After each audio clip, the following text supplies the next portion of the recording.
Hello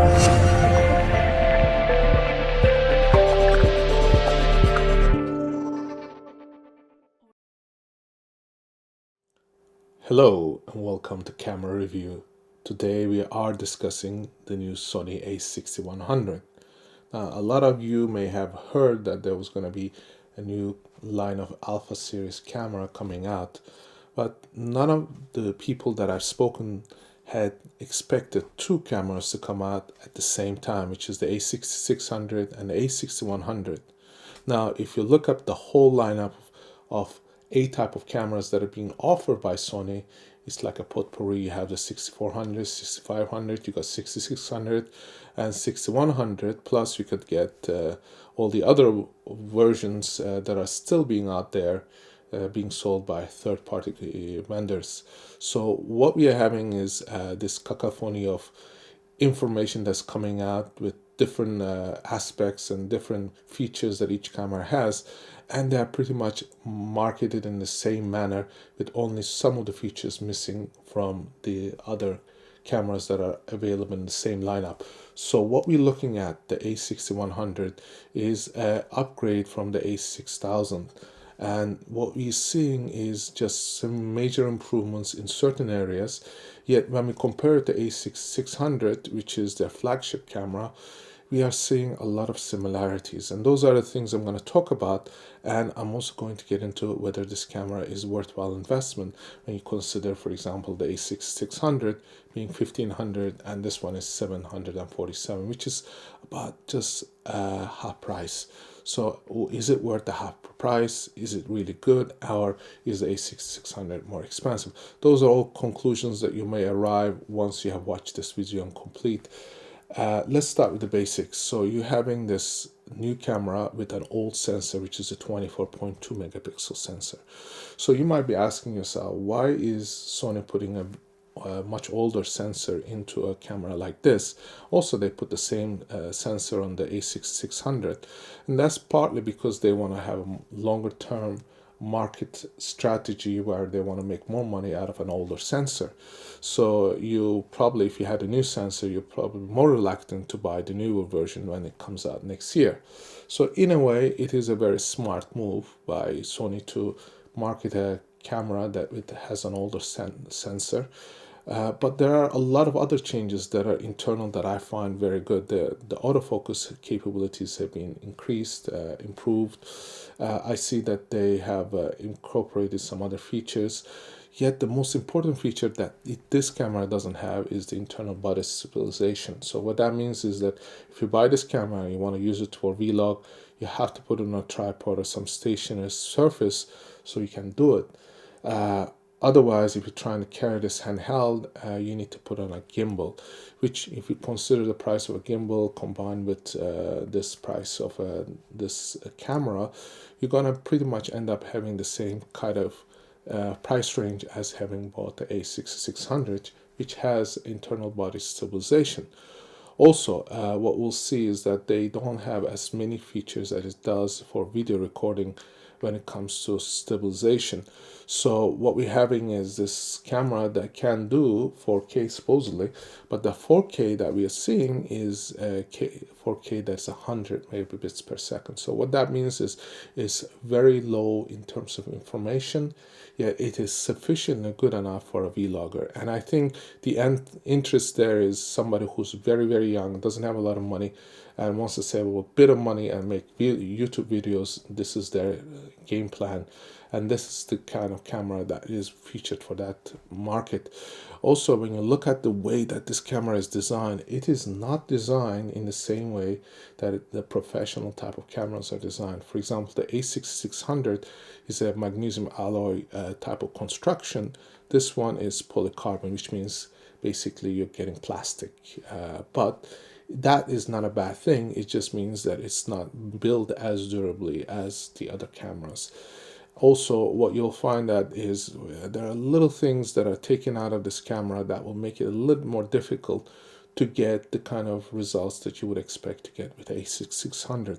I'll give you a good example. If you're doing video, you're going to have a mic jack, which is also featured on this, but A6600 has a headphone jack, so that means you can monitor the kind of sound you're getting, and that might be sound in the background or your voice. And if there is something that is disturbing that sound recording, you'll be able to hear it in the headphone. So that will make room for you to adjust the recording levels. You can do things like go to another space. But if you have no way to monitor that sound, you have no idea what you have recorded. So it's a hit and miss kind of situation. It's like getting the old film cameras, shooting it, and only time that you know what you got is when you process the film. That's the same kind of thing that will happen with this. Even though you can have recording internally on the A6100, you're not going to know what you have recorded or how good the recording is until you get into post-processing.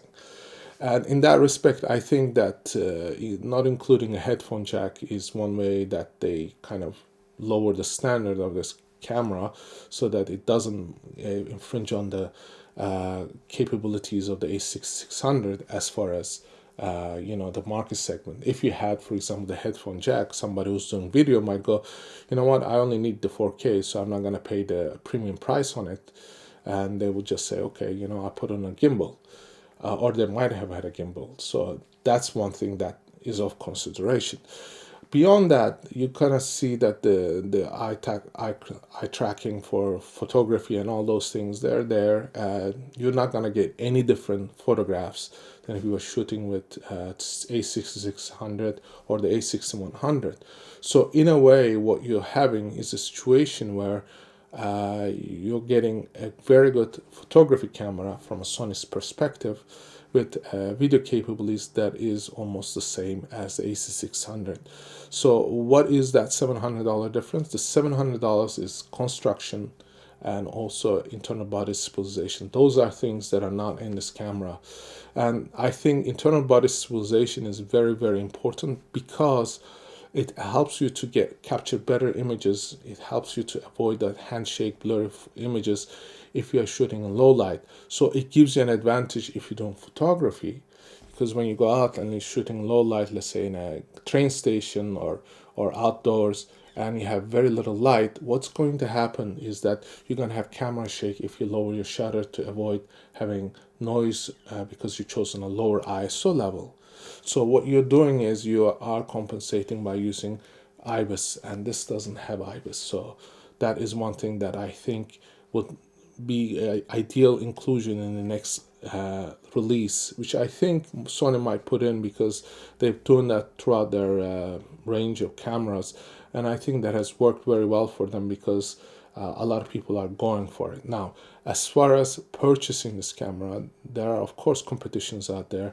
There is competition from Canon, which is not as fierce, but the real competition is from Fuji. Fuji has a whole bunch of cameras that are very, very good, and they offer better specs and better results, and most importantly, they offer incredible color science.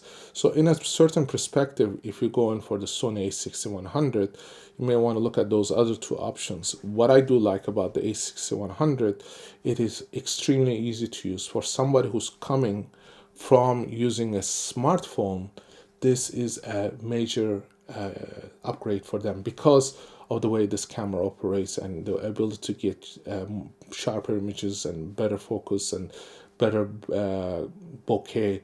These are all possibilities that are in there.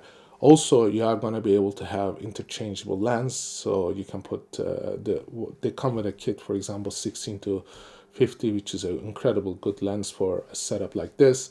It's going to give you the results that you need. It will cover your needs on the basic front. If you want like much better bokeh and everything else, there are more premium lenses. But I think overall, having a zoom kind of lens where you have variable focal lengths works out incredibly well for anyone who's an entry-level photographer. But do not think that the camera makes the photographer. It's years of training, years of understanding, years of education, and an eye that comes from artistic capabilities, and not everybody has it. So if you are the one who has been shooting with a smartphone and you're looking for ways to improve it, this is the kind of camera that I think would be an upgrade in terms of going from a smartphone to the next level. Beyond that, if you are considering whether you should buy the A6600 or A6100, I certainly would invest in the A6600 because of the internal stabilization. But if you have not had any chance of experimenting with either of these cameras and you're the entry level person who wants to buy it, A6100 is a good base level to start with because you're not investing double the amount. You're investing a small amount, which if you use it for a year or so and you sold it for half the price, then it's not such a bad idea because you have gained experience without sacrificing too much in terms of sensor technology. 24 megapixels is more than sufficient to get really decent images. Again, it is a matter of taste, the way that this camera has color science. So that is all up to you. A lot of people have used it. Instagram certainly loves that because they like that faded out look, or the images, having a two-dimensionality perspective. Those are things that people have accepted to be good because it mimics certain camera styles or films of the past generation, and in an artistic point of view that might work very well for you. It is a camera that I think I will look into buying if I was the first time buyer. And what is nice about it is the fact that you're not stuck with a single focal length. You are able to expand your lineup. And if you upgrade the camera and you're going to use it with a different upgraded camera like the A600 or the next version, you're going to be able to use the lenses. So it is an investment there. What I will tell you though, this is a very important factor, is that as the megapixel race is going on, which is a fierce one, you're going to see cameras going from 24 megapixels to 40 to 50 to even higher numbers. Sony has a 61 megapixel one, as you know, is the A7R Mark IV. What we're seeing is this fierce competition, and what is going to happen is that APS-C sensors are at their limits at the 24. They have gone up to maybe 26, but when it gets to going up to a 35, 40, that is going to push the limitations and capabilities of these cameras. So from an investment point of view, buying a 24 megapixel camera is relatively a good idea because it is an ideal balance between the size of the sensor and the light gathering capabilities that affects the noise. We don't like to have a lot of noise in their images, and this is the one that I think has a good balance in that respect. I know that a lot of people might have other questions, so that's why the comments section below has a section where I answer questions. But what I recommend to you is go check out the description section below. There are information there for where to get the best prices, where to buy them, and comparatively, I give a little bit more information in terms of what other cameras are available in that. So check out that section and be sure to watch our other upcoming videos. And I thank you for watching, and I see you in our next review.